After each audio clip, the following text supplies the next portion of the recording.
Hello, trading friends, and welcome back to Forex Focus, brought to you by IG, taking a look at the price action across multiple asset classes in light of the recent inflation data that's hit the U.S., quelling some of the high inflation fears from what we got earlier in the month. We'll decipher all of it in just a second, but let's start with the price action around U.S. dollar falling from its recent highs, especially looking at dollar yen here, going from above 150 back down below it in trading before and after this inflation number, to be honest with you.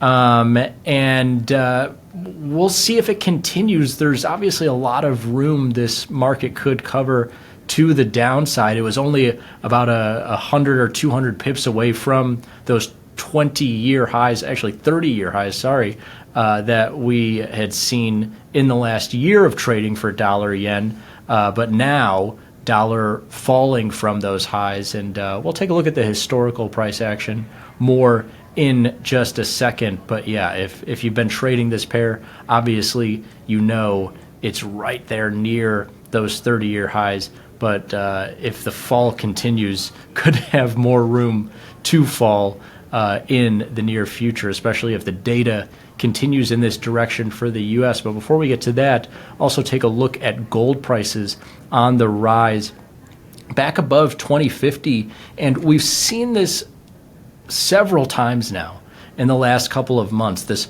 fall down near $2,000, bounce back up to 2050, 2070, 2080, fall back down to recent lows of around $2,000, have really been stuck in this $100 range for gold, 2,000 up to 2,100, for the last handful of months. And of course, this can't last forever. I mean, it could theoretically, but it likely won't. And the question becomes, kind of similar to that dollar piece, but obviously inverses a little bit. Historically, U.S. dollar and gold have had a negative correlation. But similar question of, are you going to break through those highs of around 2,100 for gold, or are you going to crash back down to what's been historically more normal, 1,600, 1,700, or really the highs until the run up above 2,000 here in the last 2 or 3 years? We'll see. Obviously, getting a bullish tone right now as U.S. dollar has gotten a bearish tone. And a lot of this is owing to the inflation data that just came out. And now remember, in a given month, the U.S. Has two major inflation rates, CPI and PCE.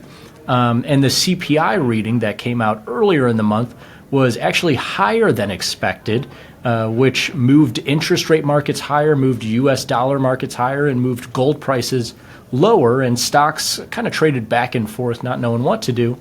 And this most recent reading was, as expected, 2.8%, but is showing that inflation in the U.S. is moving lower by the PCE's measure, core PCE inflation down at 2.8%, the lowest in the last several months. And in that two handle, the central bank here in the U.S., the Fed, targets 2% even. And they've been saying that, if inflation gets down to 2%, we feel comfortable cutting interest rates. And they not only have said it in recent press conferences, but it's in their dot plot, their projections for the next couple of years. You'll see 2023 is behind us, right? And so all the projections from the Fed members came in where interest rates are currently in the U.S., which is 5.25% to 5.5%, that 25 basis point range.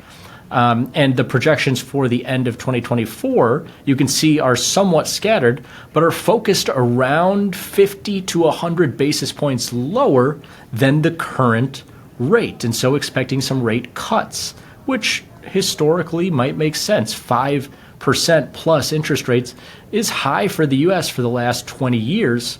And then over the longer run, they want to get interest rates down to what is even more of a historical average, so to speak, which is in the 2 to 3% range.